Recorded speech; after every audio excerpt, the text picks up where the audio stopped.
Alors, le dernier exercice sur les équations différentielles est encore un modèle de croissance de population. C'est le modèle de Verhulst qui est moins simpliste que celui de Malthus. Euh, il est donné par une équation différentielle qui est une équation différentielle que vous ne savez pas résoudre, a priori, parce qu'elle n'est pas linéaire. Il y a n' et n, mais il y a du n2, ce qui n'arrive pas dans vos équadifs que vous savez faire. Il n'y a pas de y2 dans celle que vous savez faire. Donc en fait, il va y avoir un moyen de se ramener à celle que vous allez faire, c'est de poser une nouvelle fonction inconnue, la fonction q qui est égale à 1 sur n. Donc on va trouver quel équadif vérifie la fonction q, c'est une que vous savez résoudre, on va trouver q et du coup on aura n ensuite. Dans un premier temps, il faut qu'on calcule la dérivée de cette fonction 1 sur n, comme donc ça c'est dans votre formulaire de formule de dérivation. La dérivée d'une fonction du type 1 sur u, c'est moins u' sur u2. Donc là, c'est moins n' sur n2. Donc, on va essayer de faire apparaître 1 sur n et moins n' sur n2 dans l'équation 1. Et ça, c'est possible. On devine assez facilement qu'il faut tout diviser par n au carré, cette égalité. Ce qui va donner n' sur n2. Et puis, ce grand truc sur n2 qu'on va couper en deux, avec le 2n sur n2 qui va donner 2 sur n, et le moins 0,0045 sur n2, enfin fois n2 sur n2, qui vont tous les deux se simplifier, qui vont donner 1, et il reste que ça. Ensuite, le n' sur n2, on va le remplacer par moins q', et le 2 sur n par 2q. Et puis lui, évidemment, il ne bouge pas, c'est une constante. Donc on obtient bien la nouvelle équation différentielle qui est donnée par l'énoncé d'ailleurs. Q' est égal à moins 2q plus 0,0045. Et ça, c'est une équation différentielle linéaire.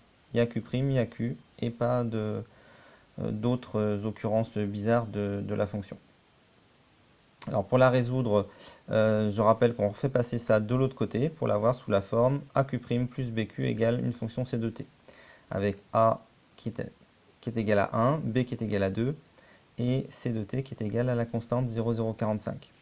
Donc à nouveau se partage en deux opérations. À gauche, la résolution de l'équation homogène, Q' plus 2Q égale 0. Donc on commence à avoir l'habitude. K exponentielle de moins AT, où AT c'est une primitive de B sur A, c'est-à-dire une primitive de 2. Ça fait 2T. Du coup, les solutions de l'équation homogène, c'est K exponentielle de moins 2T.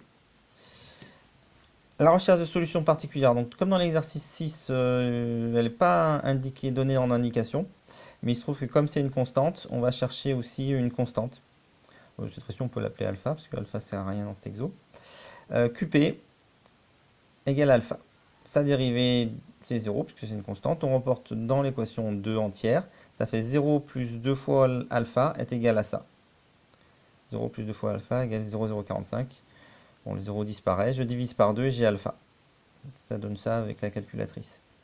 Du coup, effectivement, on a une solution particulière qui est la constante 0,00225. On réunit les deux renseignements, les deux informations, et on a toutes les solutions de l'équation 2 sous la forme la solution particulière plus les solutions de l'équation homogène. Ce que je disais tout à l'heure, c'est que d'avoir trouvé Q, ça nous donne N, puisque Q c'est 1 sur N, et bien N c'est 1 sur Q. Ils sont inverses l'une de l'autre.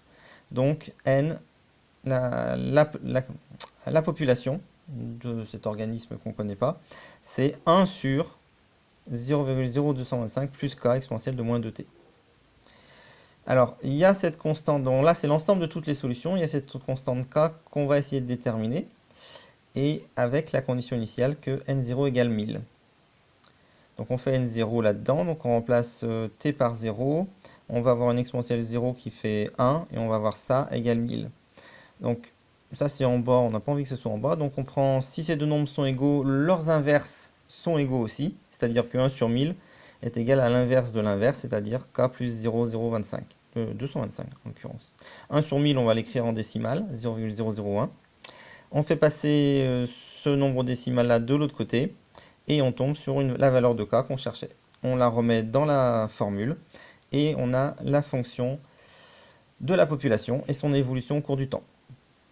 Donc on peut faire des prédictions, et en particulier, on peut l'étudier.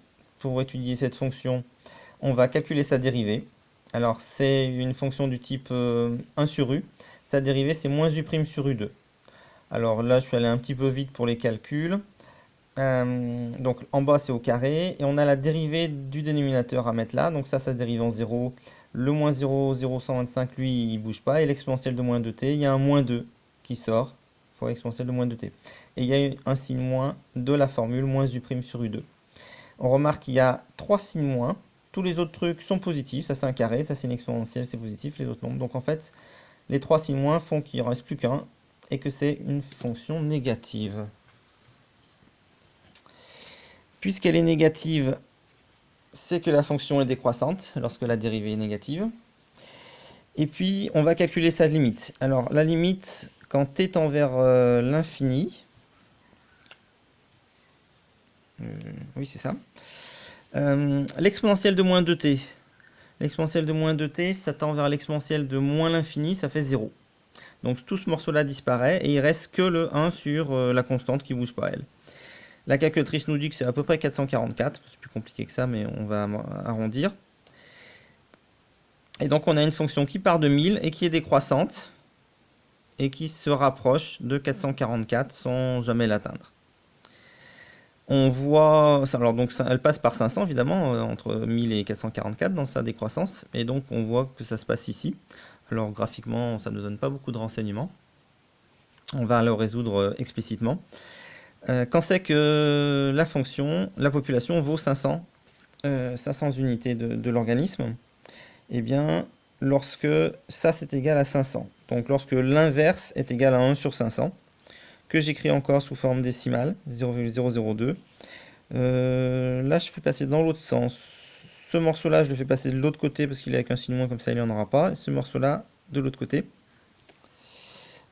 Et ça fait 0,0225 moins 0,002, ça fait 0,00025. Je divise, puis je remets les choses dans le bon ordre. Ça fait l'exponentielle est égale à ça, que ma calculatrice affirme valoir 0,2.